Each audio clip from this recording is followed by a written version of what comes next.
Good morning, good afternoon, good evening, whatever time it may be when you are watching this video. I am your international award-winning author and literary extraordinaire, Toneal M.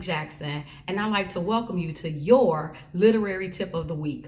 This week's tip is all about editing expectations. So I encounter so many authors who are so frustrated with their interactions with their editor. And so that's the reason why I wanted to take the time out to make this video.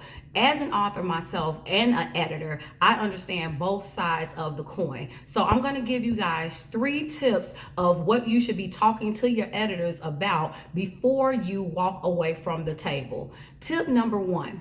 Know what the editor capabilities are. So are you dealing with a line editor, someone who is only going to deal with subject and verb agreement and misspelled words and punctuation? Or are you dealing with a developmental editor, somebody who can help you to develop your story and your characters and your outline? So there is a difference between the two, and as the author, you need to know which is which. So that's number 1, editor capabilities. Number 2, your pricing. Does your editor charge you per page, per word, or per hour?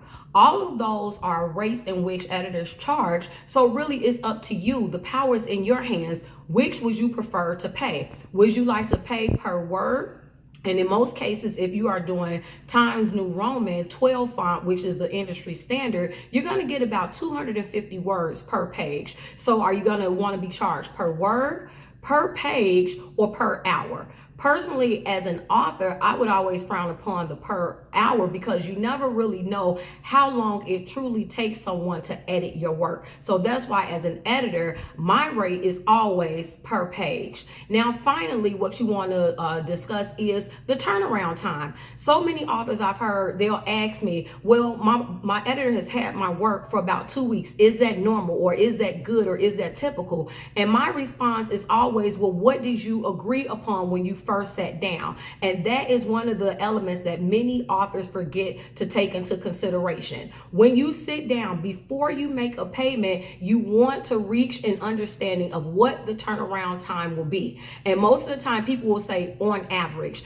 There is somewhere else where I disagree. There really isn't an average. However, there is a primary two primary factors that goes into determining how long is too long. So for example, you don't want to just say it'll take 4 to 6 weeks, or it should take 4 to 6 weeks, because number 1, you don't know the length of your document. So if you are giving your editor a document that's maybe 1 chapter or 10 pages, of course, that's going to take a different amount of time than if you're submitting an entire manuscript or 100 or 200 pages. So the one primary factor is the length of your document. The other primary factor to take into consideration with turnaround time is, are you your editor's only client? So for example, I don't have simply one editing client. So if you come and you submit your project to me, then I'm not going to be able to just turn it around to you in the time that you feel like is necessary. So a lot of times people will say, oh, well, that's only 10 pages, so it really shouldn't take you that long. And true, it may not take me that long if that's the only project that I'm working on. However, if you're in queue and I don't get to you until project 5 or 6, then that's going to take longer time. So I'm hoping that you guys have learned something about editing expectations. Number 1, know your editor's capability. Number 2, know how your editor charges. And number 3, know the turnaround time in advance, so that way you do not have to be confused or frustrated by the process. This has been your literary tip of the week, and I am your international award-winning author and literary extraordinaire, Toneal M. And remember, with APS, we are better together.